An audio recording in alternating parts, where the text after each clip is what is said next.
Welcome. I'm Park Howell, and I know you have an important brand story to tell. But how do you ensure that it actually gets heard?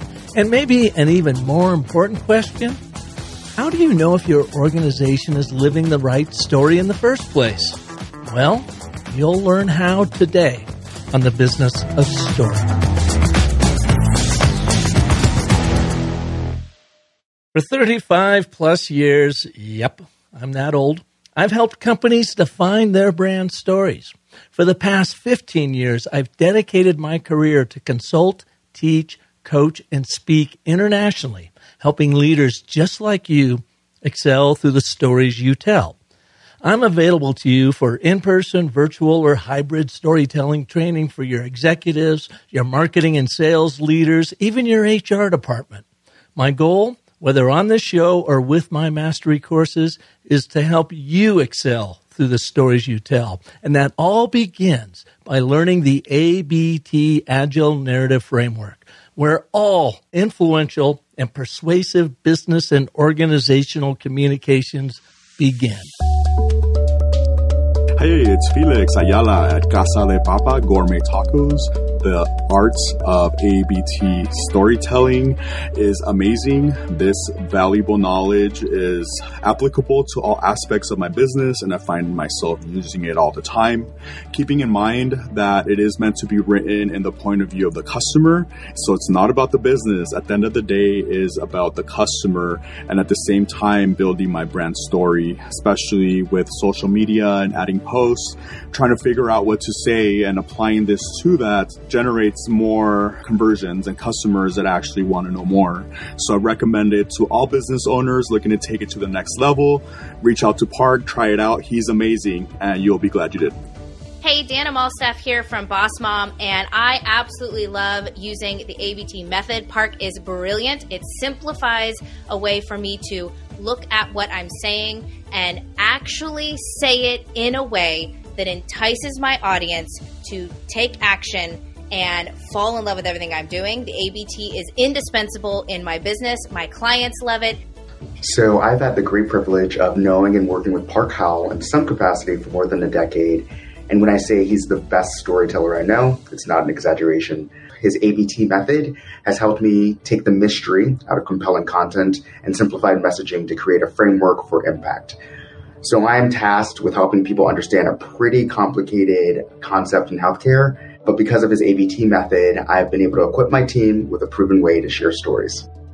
Now you can kickstart your storytelling training with our ABTs of Agile Communications quick online course.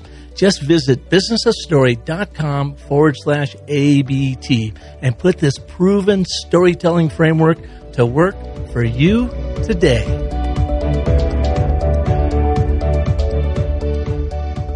The 3-word and but therefore ABT framework leads into learning the 5 primal elements of a short story for big impact.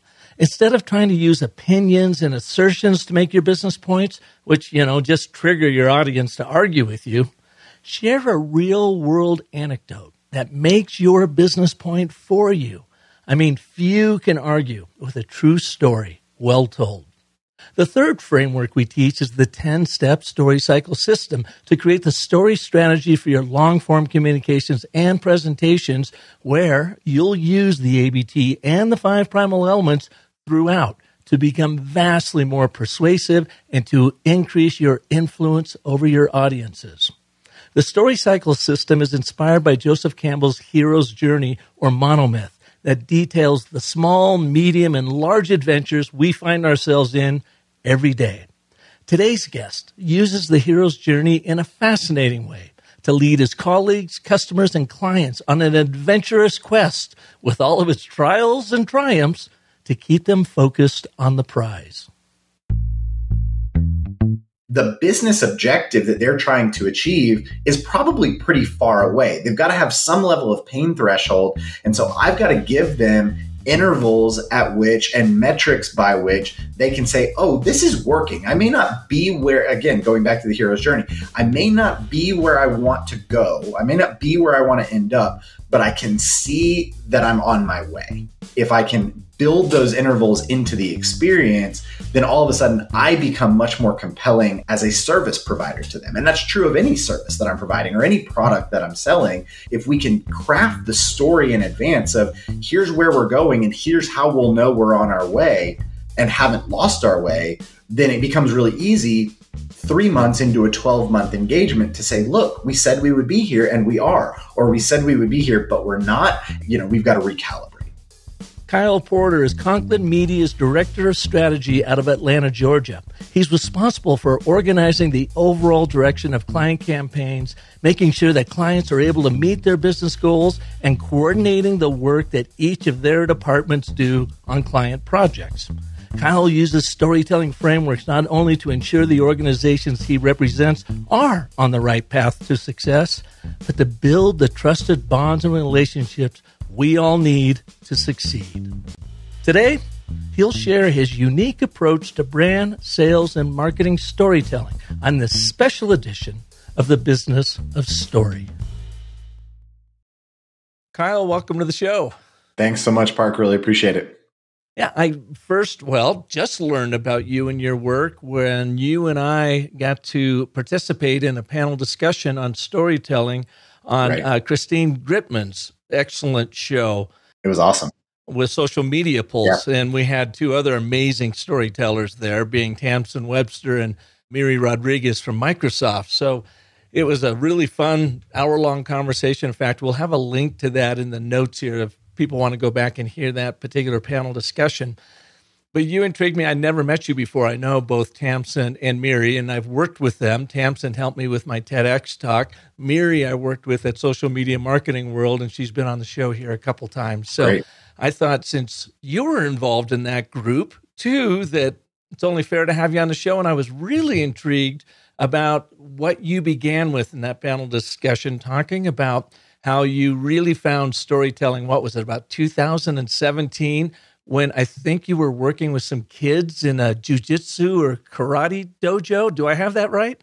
Right. Well, you're exactly right. So I opened up a kids martial arts school in 2015, and I realized really quickly that I was excellent and had tons of experience at teaching the classes and bringing the knowledge and making it fun and engaging for kids. But there are so many different reasons why a parent would sign their child up for martial arts that I can't just say, hey, I teach kids karate. Do you want to sign your kids up? Because most people don't understand it. They don't, they're not familiar with the industry. They're not familiar with the practice. They know what it's like to sign up for baseball, soccer, basketball. You kind of know what you expect there, but there are so many sort of underlying hidden benefits of signing your child up for martial arts when it comes to the confidence and the focus and the discipline and all of those things. And if you try to communicate all of those things at once, then people kind of tune out because it's too much information. And so what I found was when I learned how to tell stories about the changes that were taking place in students' lives and how it was making life easier and the impact that it was having, and then the narrative framework as a way for people to sort of even assess what their children might be struggling with and where they, why hadn't they taken off the way that some other kids had, and what was it that they needed. And so when I was able to package that as a story and through a narrative structure, the lights clicked for a lot of people. And for me, it made a huge difference in my business because I was at the time, I had no tactical marketing knowledge. I didn't know how to turn the knobs and pull the levers and build the websites and set up the ad campaigns and things like that. But I knew that I could use words. I knew that I could, write copy and get a message out to people. And it wasn't until I figured out how to package that messaging that things, really took off. Kyle, give us an example of maybe a story that you shared with the kids, or really maybe more importantly, their parents, to get them to see the bigger picture of what you were offering. The way that we structured our testing for kids was we tried to make it as objective as possible. So I could, as the instructor, and the parents could, as the parent sitting there with no martial arts experience, could see whether or not their child passed the test. So I'm not saying, hey, you've got to do a good front kick right here, because how do I know, right? There's too many variables. There's too many moving parts and pieces. But what we would do is things like, you have to run a mile in under this amount of time. And so that way it was really easy to be able to tell, did I pass this? Did I not pass it? If I was a second early, I was fine. If I was a second late, I didn't pass that time. And it was really important for us to communicate the value of not everything is going to be handed to you. You have to keep pushing, even if you don't succeed at first, get up and try again. And so there was this one little boy named Ethan that was probably 6 years old, little bitty kid, but super, super tough. And his parents came to me at the end of our curriculum season after he had finished his mile run, and he came in and he just didn't make a big deal out of it. His parents had signed off on this little sheet that we gave him. And then after class, his parents pulled me aside and said, hey, I want you to know that when we first started this, we waited until the very end to give you this sheet, but it wasn't because we were putting it off. This kid has been running a mile every single day for the last, however many weeks it was. And it was just yesterday that he finally broke that 12-minute mark. And when he started, it was 19 minutes or something like that. And it was just the coolest story to me, because it was this tenacity and it was this, this sort of grit that was really what we were trying to teach. I didn't really care how fast a kid could run a mile. What I cared about is, if a goal is just outside your reach, if you can't do it yet, what do you do? How do you respond to that level of adversity? And for me to be able to have a 6-year-old that understood that and understood what was, even though he couldn't articulate it, to be able to understand what we were actually trying to get in that situation, it just made for this incredibly compelling story where when we first met, one of the things I described story as, I view it as an invitation, right? So if I'm the parent who has the 6-year-old who's not out there running a mile and really going after their goals, I can see myself in that story, so I can see my little boy being the one who goes into the garage and gets on the treadmill and doesn't make it today. And he's sad and he's got to pick himself back up and try again tomorrow. Whereas if I just said, we teach your kids to be resilient and tough, okay, do you though? So it was the ability to really have that story to lean on and invite parents into, it was a really powerful thing. Yeah, a couple really interesting insights there, at least from my point of view. Number one, Kyle, you're talking about if you just showed up and talked about what you make, and in this case, it's karate training, right. So which is a commodity because they have a lot of different choices of where to go for their karate instructor.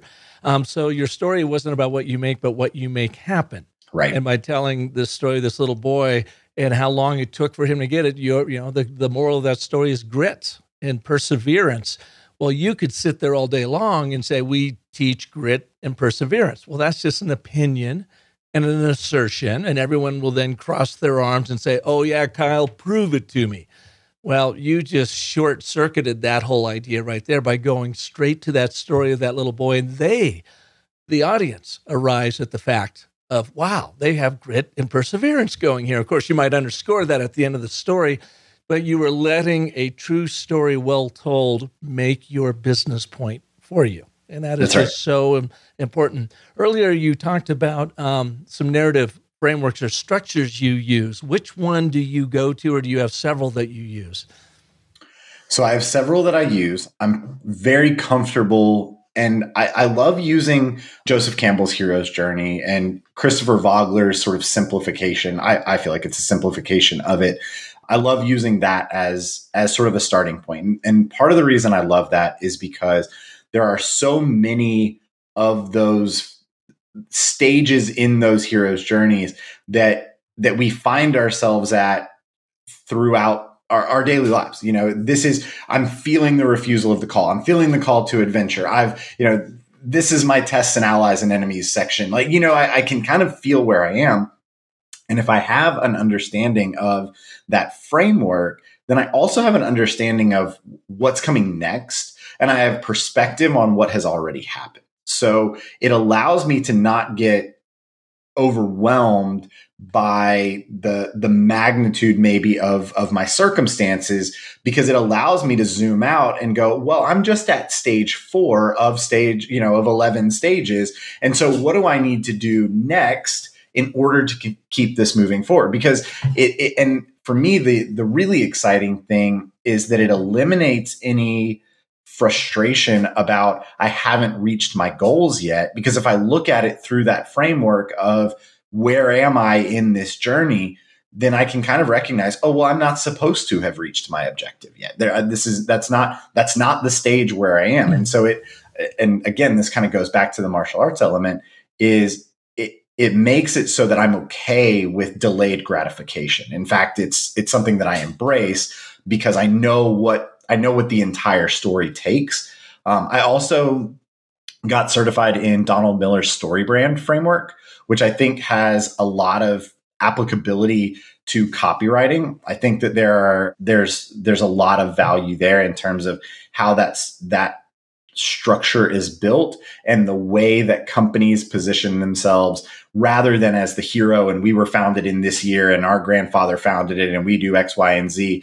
Like you said, it's not about what you make, it's about what you make happen. And when you position yourself as, here's what I do for kids and here's how I help them develop that perseverance and grit, or how I help companies now and what I do now, how I help them achieve their business goals, it's the same framework. I'm just painting with a different brush. Mm-hmm. So you're using the hero's journey internally for your own internal storytelling. Where are you on the journey? It even sounds like a bit of a business strategy for you versus using the hero's journey for your outreach stories. Absolutely. And acknowledging, I think, now it's not either or, because I think that it absolutely falls, it's a tool that I can use for outreach as well. Because if I can say something like, here's what you need to do next, or here's the next step for you, but you might be nervous. You might be feeling anxious about doing that because of this, this, and this.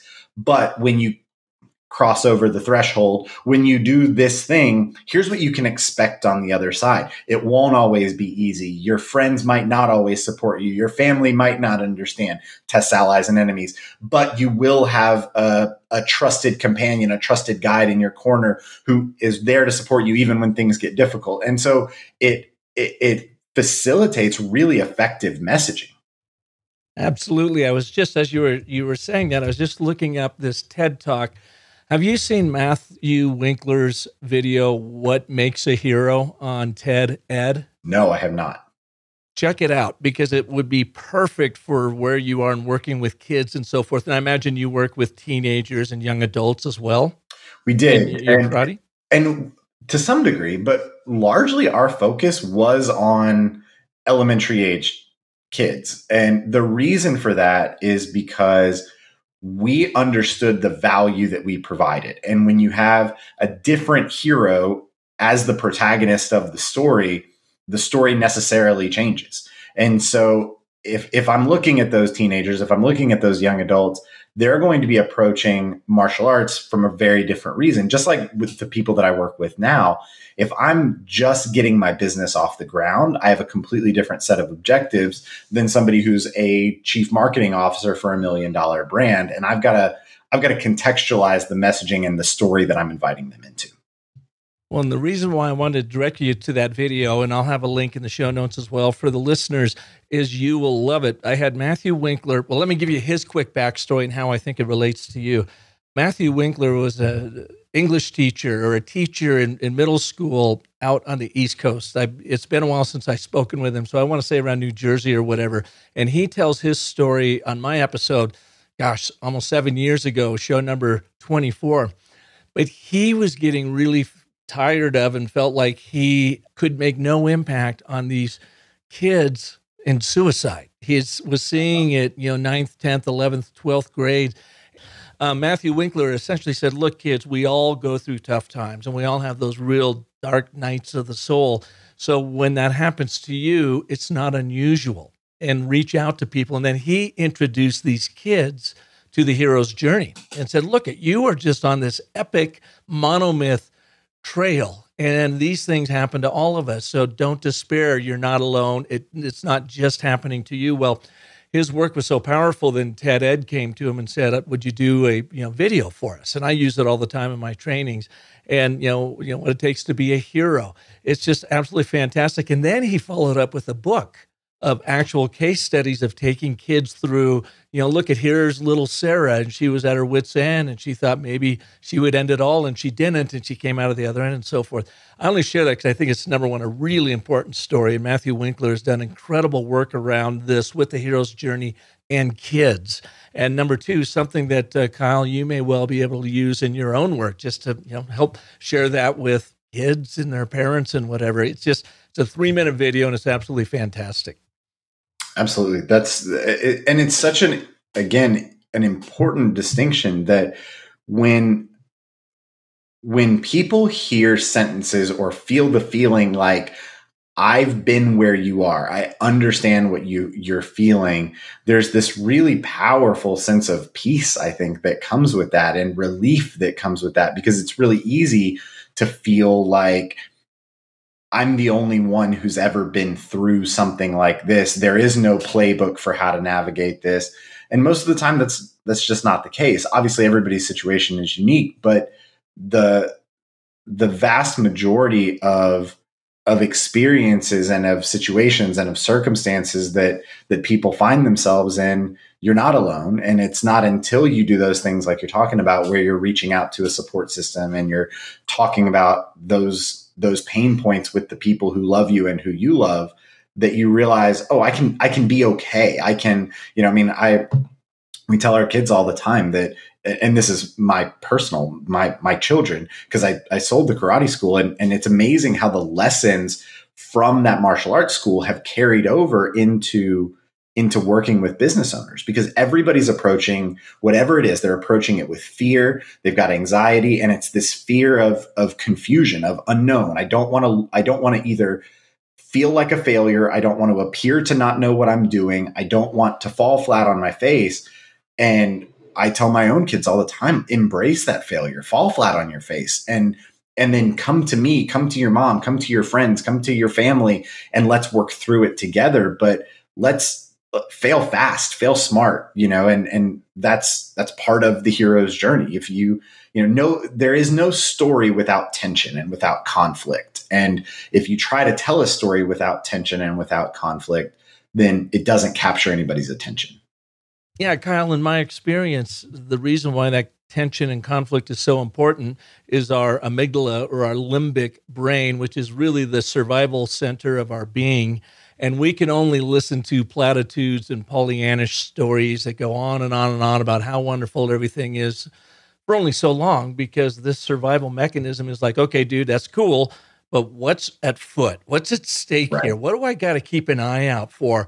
And maybe even more importantly, probably more importantly, is that when I hear a story of your travails, you take me through something that was really hard, that dark night of the soul, and come out of the other end, I get to live vicariously through you. So I get to learn what I would do in case it ever happens to us. And this is an automatic resonance in this limbic system. It's doing it in the background, and we don't even realize it. That's why we get bored with and non-narrative hyperbole, but we are absolutely fascinated by and but therefore. Right. I want this, and it's important because of this, but then this happened. Twat plist opens the story loop, beckons you into that story, and then you close the story loop with the therefore. Therefore, here's the outcome of that. I want to go back real quick. You had talked about hero's journey you learn. I'm with you with Joseph Campbell. It's like you try to read his stuff, man, it's too arcane. You just can't get through it. PBS with the Bill Moyers show did a fabulous book called The Power of Myth. And I always like to point people that if you really want to understand Campbell, read that because it's actually digestible. Mm-hmm. I absolutely love Christopher Vogler's The Writer's Journey. I think it's brilliant. It could help anybody, whether you're a writer or an executive or a creator, to understand how the hero's journey shows up in our life.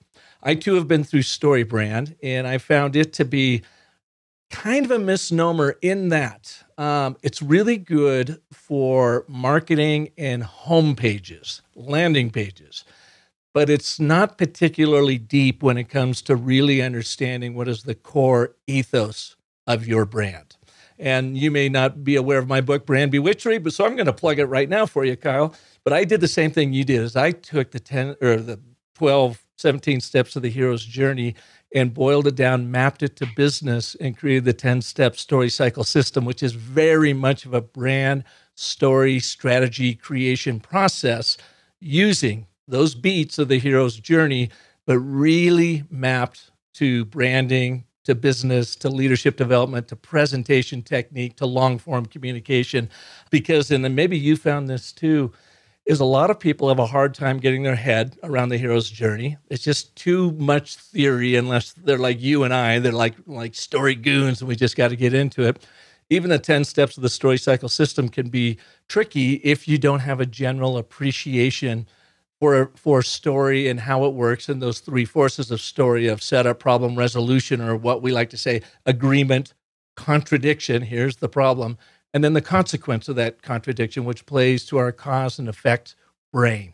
So with all of that, I was wondering, when you are putting your stories together, like that little boy running the mile, do you think in terms of a story framework or the hero's journey, or do you try to get through it just as simply and quickly as possible so that you're going to keep your audience hooked, engaged, and get them to that next point where you have the call to action? So from a business standpoint, and when I work with brands on creating effective messaging, it starts with, or as I'm crafting that messaging, it starts with, what do I want my audience to do with this information? What do I want them to get out of this? What action do I want them to take next? What's the next step in the process of doing business with me? Because one of the things that becomes really difficult, particularly with a framework like you mentioned, like StoryBrand or even the hero's journey, is that when companies come to my agency and they want to hire us, if I say, hey, well, I'm going to help you tell a really effective brand story, I'm going to help you craft really compelling messaging, then the question becomes, well, how do I get a return on that? How do I measure whether that's actually working? And I can pat myself on the back all day long and say, well, I wrote you this beautiful narrative that you can share and it'll make people feel all these feelings. But they're going, well, that's great, but I can't feed my kids with feelings. I've got to have the thing that I hired you to do. When I put money into the machine has to spit more money back out at me. Right. And so we have to have these metrics along the way where we can measure how effective the story actually is and how effective the messaging actually is. So that's what I start with, is what action do I want people to take? And it's at various intervals. So on this page, I'm going to say this, and I'm going to tell this story, and I'm going to craft this narrative because I want them to understand this, feel this, and do this next. I want them to add to cart. I want them to schedule an appointment. I want them to purchase whatever it is that I'm selling. And then at the next stage, once they've done that, I want them to do this. And I want them to understand that, this is helpful but incomplete. And so they need this other thing with it, or they need to stick around. I mean, that's one of the things that when I was running the martial arts school, the value of the student from a business standpoint was, how long can I keep you here? How long? Because a black belt is really far away. And for a business, if they're hiring us for Google ads or SEO or email marketing or whatever, the business objective that they're trying to achieve is probably pretty far away. They've got to have some level of pain threshold. And so I've got to give them intervals at which and metrics by which they can say, oh, this is working. I may not be where, again, going back to the hero's journey, I may not be where I want to go. I may not be where I want to end up, but I can see that I'm on my way. And if I can build those intervals into the experience, then all of a sudden I become much more compelling as a service provider to them. And that's true of any service that I'm providing or any product that I'm selling. If we can craft the story in advance of, here's where we're going and here's how we'll know we're on our way and haven't lost our way, then it becomes really easy 3 months into a 12-month engagement to say, look, we said we would be here and we are, or we said we would be here, but we're not. And so we've got to recalibrate. Take us a little bit deeper, Kyle, into your overall process, because this is really about scaling storytelling, getting that terrific brand story in place, backed up by all these wonderful customer stories about, the true stories about the impact you're making in the world. But then what? Like you said, that's all well and good, Kyle. What is the process that you and Conklin Media go through to now tee up those various stories in different places, and how do you measure for effectiveness? So it starts with this methodology that we have that's called profit paths. And profit paths basically is this. It is, who is my most valuable customer, meaning who is the person that buys the product or service that I sell at the largest quantity, the highest volume, that sticks around the longest, that refers most enthusiastically.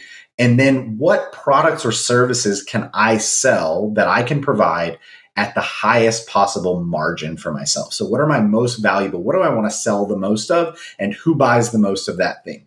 That connection between the who and the what is what we call a profit path. And it sounds really simple and straightforward, but it means that, perfect example, we had a company that came to us last week that I met with, and they provide facilities services for large corporations. So that means they can do your plumbing, they can do your HVAC, they can do electrical, they do commercial landscaping, and they do it for retail shopping centers, they do it for apartment buildings, they do it for manufacturing facilities, they do it for office parks. And so if I went, well, let's grow that business, then you kind of go, what part? Where do I start? For who? Who am I talking to? There's so many different things there. And this is a multi-million-dollar company. So instead of trying to boil the ocean, I said, hey, what if we focused on the commercial landscaping for retail shopping centers? And we built that profit path first. And then from there, as we start to see measurable results, we craft the story of, why is this shopping center facilities manager, why are they hiring you among all the options that they have? How do you step in and tell the story of the 6-year-old boy running the mile, whatever that story is for them? How do we craft that story for the facility manager at the retail shopping center who needs commercial landscaping services? What does that mean for them? What does it change in their life? What problems does it solve? What better future does it transport them to? Because that's the vehicle. The landscaping service is the vehicle by which we deliver a preferred future outcome. And so we've got to craft that narrative, and we've got to explain why we're the best person to drive them, to get in our vehicle rather than all the other vehicles that they could get into. And then from there, we may start to sell that same commercial property manager. We might start to sell them HVAC services, or we might go to manufacturing facilities and we might sell them plumbing services. And it would be completely distinct, a whole different person with a whole different product. But what we've got to do is we've got to understand what the value is there, rather than just saying, we do all of these things for all these different people. Want to buy it? Well, no, because I don't understand why I would. So the profit path methodology allows us to be really, really specific and really granular. So the profit path is what you're talking about, is that singular narrative. And it's so important to have that singular narrative, even though you may be a brand or service that are offering all of these different services. You're saying, hey, let's go right directly into the facility manager and landscape. Singular narrative, singular character, singular focus, facility manager and their landscape. You're not convoluting the story with plumbing and electrical and window washing and all that stuff, because our brains, again, going back to that limbic brain, is set up for a singular narrative. Make it simple for that limbic system to listen to, absorb, digest, and act upon the singular narrative. So it sounds like you're doing that really well with your profit path. Well, that's exactly what we're trying to do. And I use the analogy all the time, because the resistance that we get is, well, we do all these other things and we don't want to let those fall by the wayside. And right. So the story or the example that I give them is, I want you to think about the Liam Neeson movie Taken. His daughter gets kidnapped and he's got to go get her. That's the story. I got to go find my daughter. I've got to rescue her. I've got to bring her back. Nothing is more important. But if that story was about Liam Neeson going and rescuing his daughter, and he's also going through a divorce, and he's also 20 pounds overweight, and he's also thinking about adopting a cat, and he's got all these different problems that he needs to solve, then that story as a general approach becomes much less effective, because I don't know which of those problems I'm supposed to care about and which of those outcomes I'm supposed to be invested in. I love that. I'm going to play something for you real quick here. Do you remember City Slickers?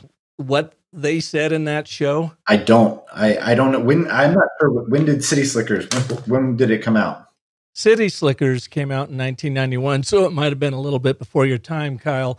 But there's just this excellent little clip in here where Jack Palance's character Curly looks to Billy Crystal and says, "Do you know what the secret of life is?"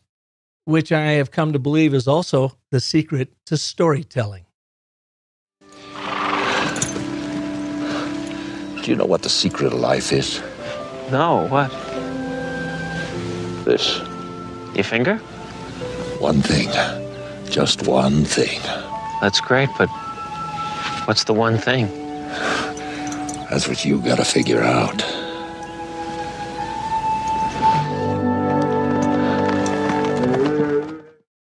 The Curly thing is a really great example and something that we use in our training too to get people to focus on that one thing. And I hear it from my customers all the time, just like you said. Well, I offer this, this, and this. I said, yeah, but what's the one problem we're going to lead with that's going to get your foot in the door that you can help and deliver on, get your audiences now, your prospect as a part of your story, and then you can start adding new plots to that story, the other services you have to offer. So, all right, so that was number one. What's number two on the profit path?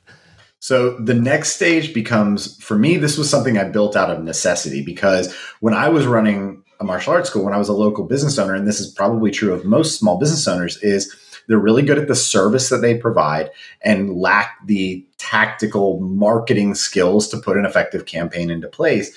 And so I kind of had to work backwards, because I was watching a lot of, YouTube videos that were saying, well, you need to run Facebook ads, you need to run Google ads, you need to do email marketing, and you need to build a website. And I'm kind of going, well, how do I triage this? What do I do first?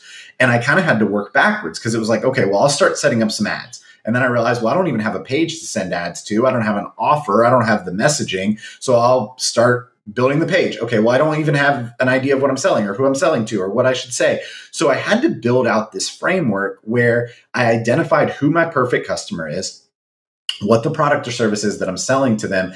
And then the last part of the messaging framework is that brand story. It's the advantage of working with me over all of the other alternatives. And when it comes to a business like a martial arts school, but I think it's true of any business, is that you have competitors and you have alternatives. And I use the example all the time of a therapist. If you're depressed and you're struggling, a therapist is one option for you, but an alternative to the therapist is not just other therapists. You're not just competing against other therapists for clients. You're also competing against liquor stores. And you're also competing, because the person who is experiencing that problem is not just looking at one avenue for solving that problem. You've got to conceptualize and contextualize what else are they exploring and how else are they putting some sort of balm on this pain.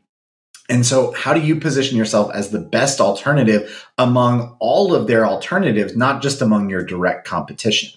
Because that's going to create a huge portion of the messaging that you ultimately deploy. From there, what I can do is I can put that into the places that I send traffic. So whether that's my website, my podcast, my social media channels, my print material, whatever it is that I want to send eyeballs to, now I've got the messaging, because I understand who I'm talking to, what solution I'm providing to them, and why they should choose my solution over all the alternatives. So now I can craft materials, resources, and I can take people through a predictable conversion or sales process. I want you to fill out a form. I want you to give me a call. I want to meet with you at Starbucks. I want you to buy this thing right now. I want to, whatever it is that you want to have happen, make it easy for them to find the cash register. Here's where you go to further the relationship. And only once I've done those things do I have any business trying to drive traffic. And that's where most people want to start. I started a business. Now I need to do SEO. Now I need to run Google ads. Now I need to run Facebook ads. Now I need to mail, mailers, or stand on the top of a building and yell really loud, or send up smoke signals, or whatever it is you're doing to generate eyeballs.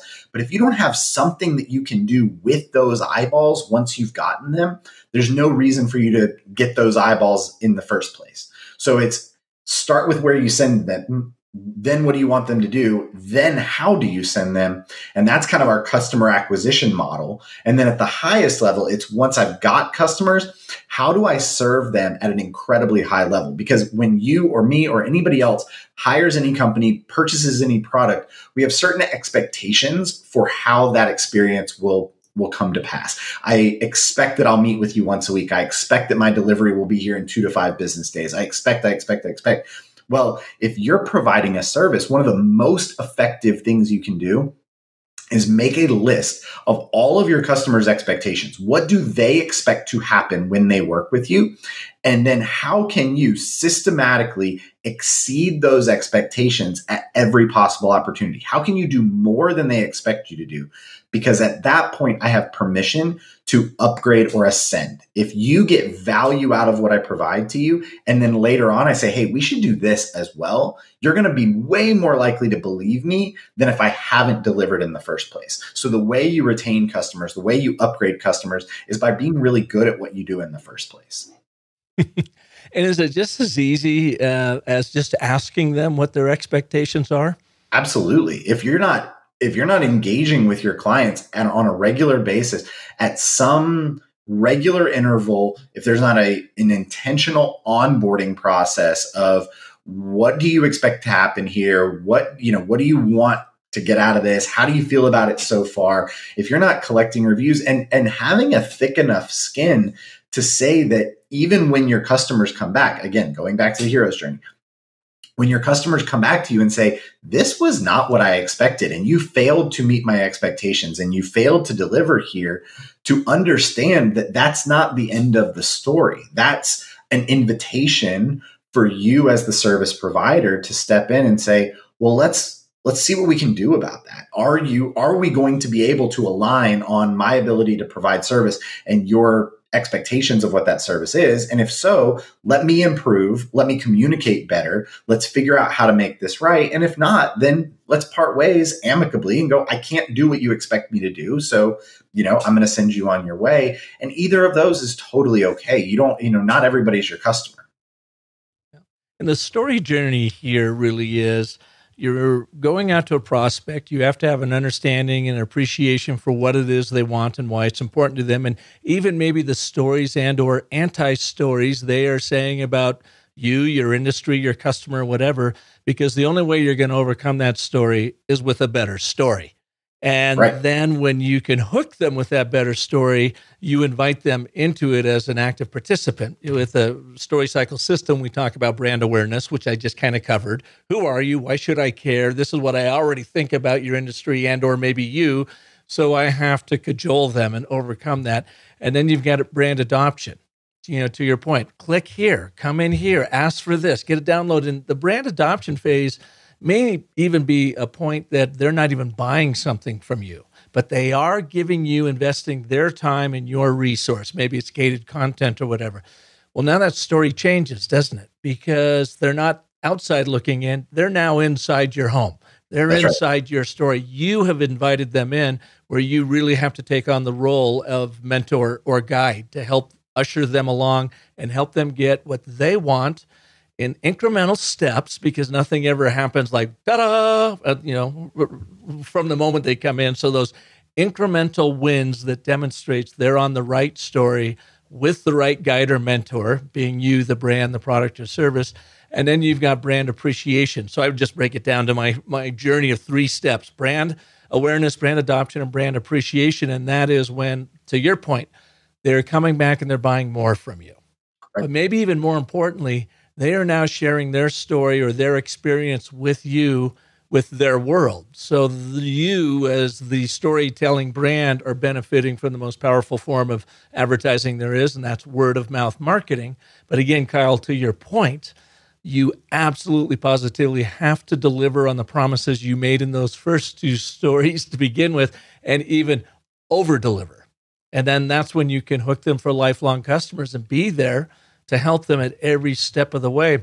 So, the hero's journey we talked about earlier is a one and done. It's a closed loop thing. Hero in his ordinary world gets a call to adventure, goes to the extraordinary world, tests, demons, allies, everybody.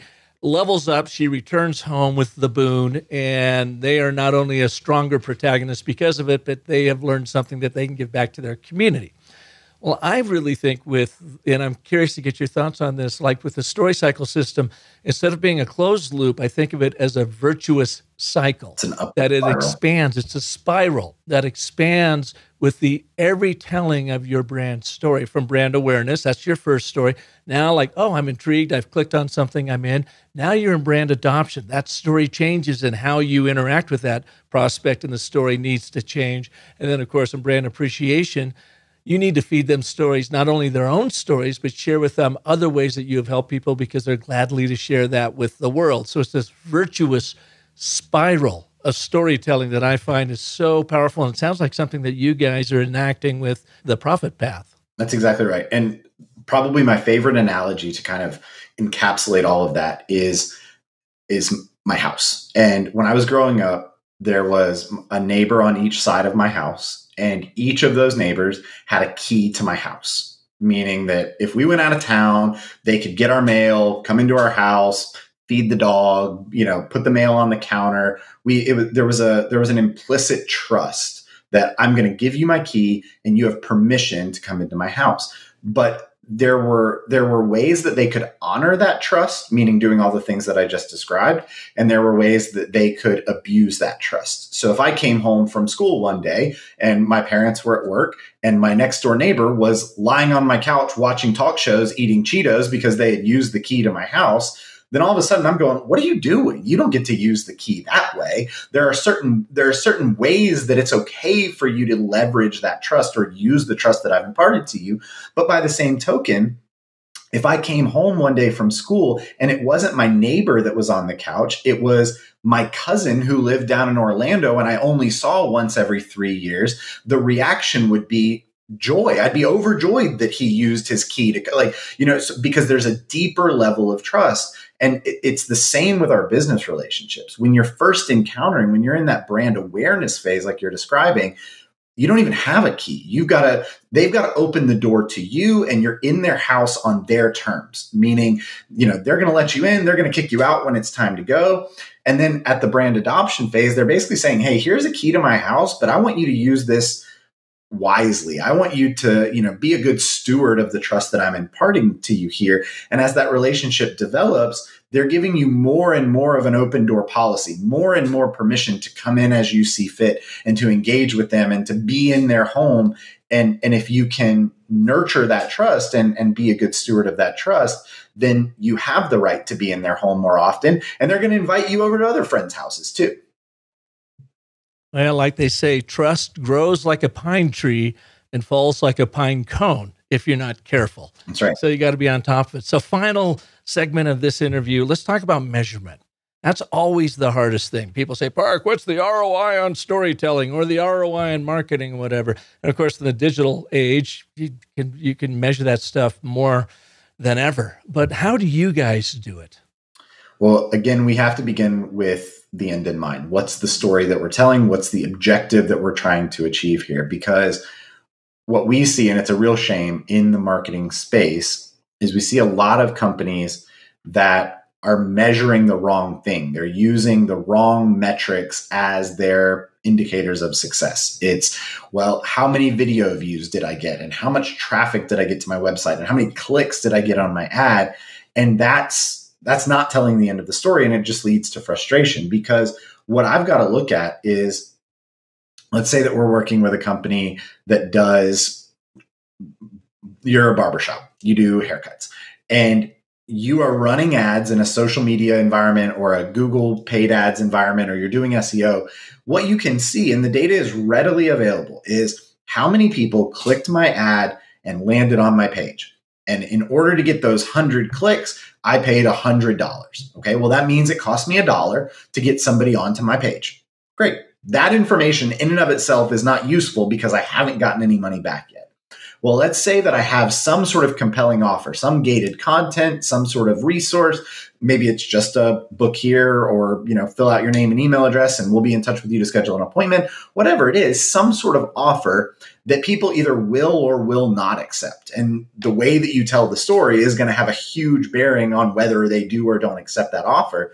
But let's say that 50% of the people who land on your page end up filling out that form for whatever it is. Well, we can call those leads. Let's agree what it is in the front.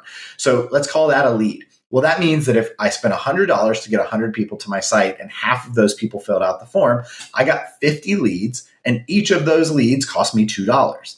Well, let's say that I can take 10% of my leads and I can turn them into haircuts, and each haircut is worth $10 to me. Well, if 10% of my leads, my 50 leads, became haircut clients, that means I got 5 new haircut appointments and I made $10 on each of those haircuts. That means I made $50 on the $100 that I spent. Well, is that a valuable endeavor for me? Is that something that's profitable? Is that something that I should do? The immediate reaction is no. But again, the story's not over, because when you're talking about haircuts, now they're sitting in your chair, you're providing a service to them, and they love the haircut. They come back over and over and over again because you're now their barber. You're the guy who's got their head figured out, and you give them the best haircut they've ever gotten. They're feeling the confidence, right? The haircut's the vehicle. The delivery of value is the confidence, the feeling that they get as a result of having that haircut. And so now they go, I'm never going to go to anybody but Park to get my haircut. Park's going to cut my hair forever. So they come back every 3 weeks, month after month after month after month after month, paying you $10 every single time. Well, all of a sudden now, was it worth spending that money, the $100 to get the 100 clicks, to get the leads, to get the haircut appointments? Yes, it was worth it, because even though I didn't make my money up front, I acquired the customer once at a loss. And then they came back over and over and over again. And now the story is over, and they're actively referring their friends. They're telling, oh, if you want to go get your haircut and you want to feel great about yourself, go to Park. And now the customer acquisition cost goes way down because referrals are free. So, all of a sudden, what looked initially like a bad investment is actually a great investment because of the way that I've planned out the entire experience.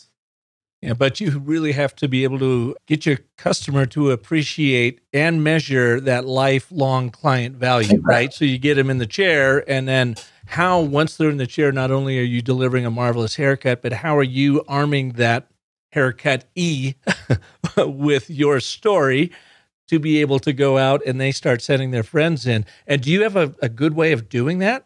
Okay, Park, you got Josh just came in for a haircut and he's been returning.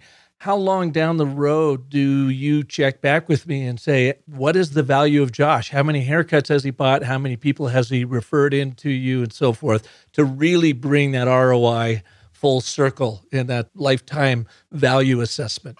Well, it's building the systems and understanding triggering events. So what is the moment? What is the call to adventure? Let's say, for that virtuous cycle, because there's the call to adventure to sit in the chair for the first time. There's the call to adventure to write a review or write a testimonial or, record a video about what a great haircut you got.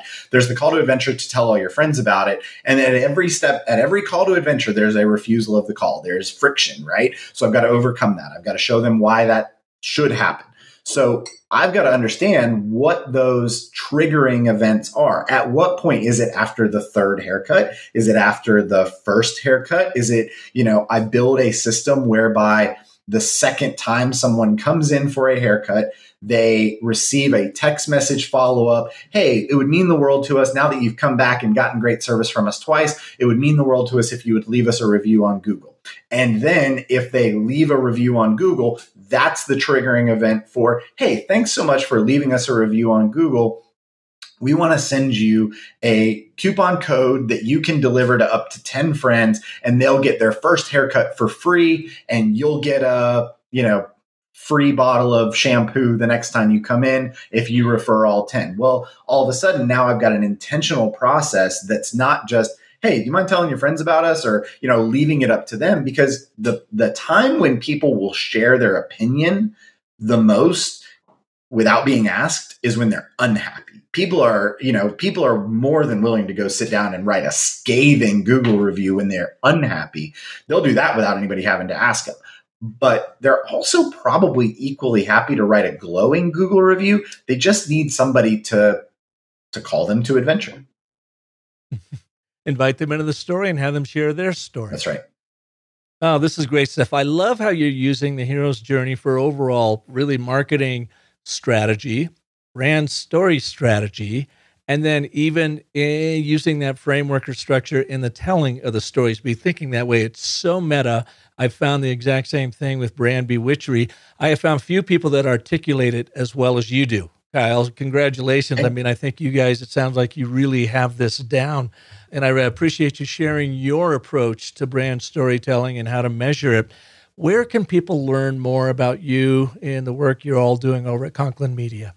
Best place is just conklinmedia.com. You can email me, kyle@conklinmedia.com. I'm more than happy to hop on a call and help anybody out. We typically work with $1 million brands and help them scale up to that 7-figure or 8-figure range.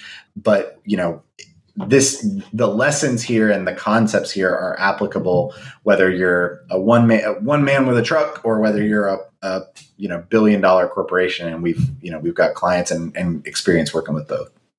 Awesome. Kyle, thank you for taking the time to be here. Thanks, Park. And thank you all for listening to this edition. If you liked what you heard, by all means, share it with your friends, family, colleagues, leaders, customers, whomever, and help spread the love of Business of Story and what Kyle talked about with really understanding your brand story strategy, how to execute it, especially in digital media, and most importantly, how to measure that so you have a real ROI to it. If you haven't yet seen our new online course, the ABTs of Agile Communications, check it out at businessstory.com/ABT.